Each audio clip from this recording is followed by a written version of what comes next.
মৌলা তোমার জমিনে থেকেছি সত্য, কিন্তু তোমার আদেশ পালন করতে আমি পারিনি। মৌলা আমি বান্দা এসেছি। আল্লাহ তুমি না রহমান, তুমি না গফফার, তুমি না সত্তার, তুমি না খালিক, তুমি না মালিক। মৌলা তুমি চাইলে তো দিনকে রাতও বানাইতে পারো, রাতকে দিনও বানাইতে পারো সেকেন্ডের আগে। মৌলা তুমি তো চাইলে মৃতকে জীবিতও বানাইতে পারো, জীবিতকে মৃতও বানাইতে পারো।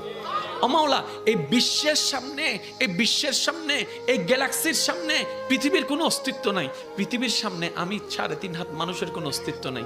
মাওলা এই ছোট্ট নগণ্য বান্দাটা তোমার কাছে এসেছি। মাওলা মা তো ফেরাই দেয় না, মায়া করে। তুমিই তো বলেছো মায়ের চাইতে 1000 গুণ বেশি তুমি বান্দাকে ভালোবাসো, বান্দাকে ভালোবাসো। ও মাওলা তুমি দৌড়াই দিলে কার কাছে যাব? তুমি রহমত না করলে কে রহমত করবে? তুমি ফিরাই দিলে আমি কার কাছে যাব? ও মাওলা তুমি ছাড়া তো আমার কোনো উপায় নেই, তুমি ছাড়া তো আমার কোনো উপায় নেই। ও মাওলা এবার বান্দা চোখের পানি ফেলে ফেলে কান্না করতেই আছে। সে কান্নার আওয়াজটা দুনিয়ার জমিনে ডানাও যদি 1 হাত না যায় হতে পারে, কিন্তু সেই আওয়াজটা রব পর্যন্ত পৌঁছায় যাচ্ছে, রব পর্যন্ত পৌঁছায় যাচ্ছে। যে চোখের পানিটা চোখ থেকে জোরে জোরে গালের মধ্যে শুকাই যাচ্ছে, যাই নামাজে বিলীন হয়ে যাচ্ছে।